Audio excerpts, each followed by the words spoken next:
Raccordement au réseau EDF, comment procéder? La première démarche, c'est évidemment de faire une demande de raccordement au réseau électrique EDF, celle-ci se fait auprès de la société de gestion Enedis. Raccordement en monophasé. Ce qu'il faut savoir.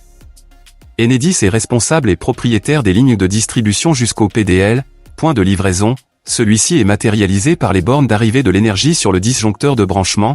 Jusqu'à cet endroit, ces installations sont soumises à la norme NFC 1400, sous la responsabilité de Enedis.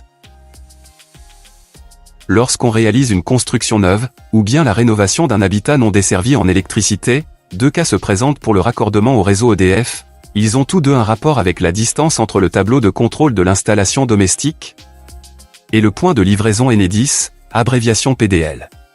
Au-delà des bornes de sortie du disjoncteur de branchement, toutes les installations sont soumises à la norme NFC 1500, la responsabilité de cette partie de l'installation revient alors à l'abonné. L'application d'un raccordement du type 1 ou 2 dépend de la distance qui sépare le PDL point de livraison du tableau de contrôle de votre habitation. Premier cas, le raccordement du type 1.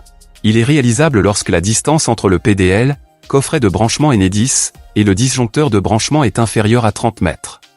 Le disjoncteur de branchement et le compteur d'énergie sont alors installés à l'intérieur de la construction, et Enedis est responsable de cette liaison. Ce que vous devez faire. Poser un fourreau TPC, abréviation de tube protection câble, c'est une gaine en polyéthylène de couleur rouge, souple ou rigide, qui doit être de 75 mm de diamètre minimum.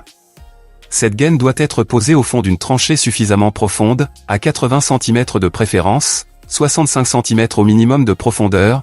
Pour respecter les consignes de pose, elle doit arriver impérativement à l'aplomb de la GTL, abréviation de gaine technique logement, avec un rayon de courbure raisonnable, elle ne doit pas traverser les parties sanitaires. Ce qu'Enedis doit faire. À l'autre extrémité de la tranchée en limite de propriété, Enedis pose un coffret de branchement. Enedis doit faire passer dans le fourreau un câble de section adapté à la puissance demandée, et placé à l'intérieur de l'habitation, sur le panneau de contrôle de la gaine technique, le compteur électronique et le disjoncteur de branchement. Second cas, le raccordement du type 2. Il doit être réalisé lorsque la distance entre le PDL, coffret de branchement Enedis, et le disjoncteur de branchement, est supérieure à 30 mètres.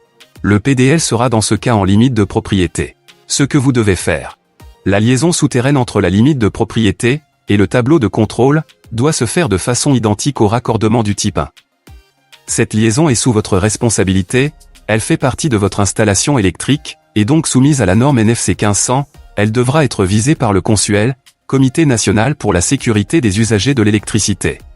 Il vous appartient de fournir le câble de liaison à glisser dans le fourreau, les deux conducteurs doivent être de section suffisante pour éviter une chute de tension, en effet la distance entre le domaine public et le tableau de contrôle peut être un facteur important de chute de tension, si ces conducteurs ont des sections trop faibles.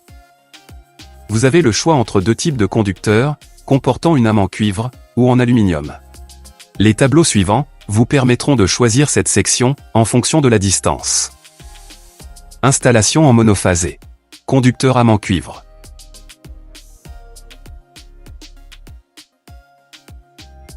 Conducteur âme en aluminium.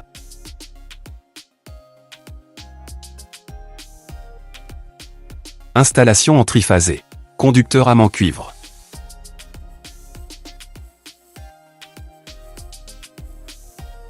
Conducteur âme en aluminium. Ce qu'Enedis doit faire. En limite de propriété, Enedis met en place un double coffret de branchement.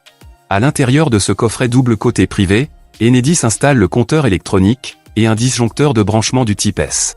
Pourquoi un type S? Le disjoncteur de branchement du type S est sélectif, ce qui signifie qu'il a un temps de retard de quelques millisecondes lorsqu'il est sollicité.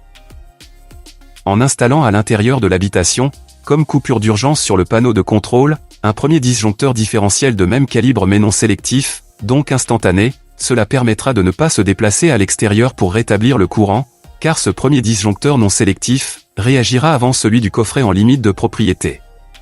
Il suffira ensuite de choisir un fournisseur d'électricité, qui sera par défaut Enedis, gestionnaire de l'aménagement et de la distribution pour le compte d'EDF. N'hésitez pas à visiter notre site bâtir-sa-maison.net, ainsi que de vous abonner à notre chaîne YouTube.